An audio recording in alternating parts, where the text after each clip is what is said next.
రాష్ట్రంలో విపి సింగ్ గారు ప్రధానమంత్రిగా ఉండి ఆయన ఆదర్శుడు.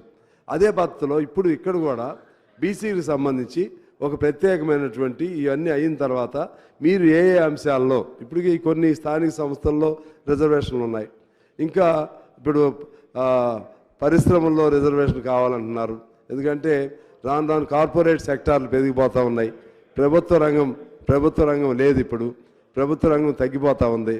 ఈ విధంగా ఇవన్నీ ఒక అనుభవం కలిగినటువంటి సామాజిక ఎకనామికల్గా అనుభవం కలిగిన వాళ్ళని, అలాగే బీసీ సంఘాల పేరుతో పోరాటం చేస్తున్న వాళ్ళని, అన్ని పార్టీల వాళ్ళని కలిపి కూర్చుని రిజర్వేషన్లు ఎక్కడ పెట్టాలి, ఎట్లా పెట్టాలి, ఎవరికి పెట్టాలి, దానిలో క్రీమీ లేయర్ ఉండొచ్చా, క్రీమీ లేయర్ కూడా ఒక సమస్య ఉంది, అది ఉండొచ్చా ఉండకూడదా, అదేవిధంగా మహిళలకు సంబంధించి వితిన్ ద మహిళల కోటా ఉంటుంది, మహిళల కోటాలో మరలా వితిన్ ద కోటా రిజర్వేషన్స్ ఉండాలా వద్దా, ఇవి చాలా సమస్యలు ఉన్నాయి. ఇందులో మహిళలకి రిజర్వేషన్ కావాలని చెప్పి గత అనేక సందర్భాల్లో అనేక సంవత్సరాలు పోరాటం చేశారు.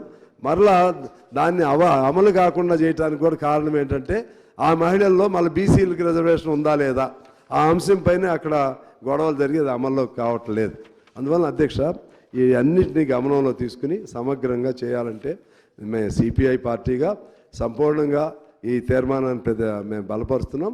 ఈ తీర్మానం బిల్లు రూపంలో తీసుకురావడానికి మాత్రం అందరిని కలుపుకొని అఖిల పక్షాల పేరుతో ఏర్పాటు చేయాలి. ఆఖరిగా ఒక మనం ఏంటంటే ఇప్పుడు మైనార్టీస్ ఉన్నారు, క్రిస్టియన్ మైనార్టీస్లో ముస్లిం మైనార్టీస్ ఉన్నారు, క్రిస్టియన్ మైనార్టీస్ ఉన్నారు. వీళ్ళకి సంబంధించి కూడా ఒక అసంతృప్తి ఉంది. కేవలం మతం పేరే ఉంది కాబట్టి వీళ్ళని ఫార్వర్డ్ కిందో లేకపోతే అన్రిజర్వ్డ్ కేటగిరీలో ఉంచడం అనేది కూడా న్యాయం కాదు.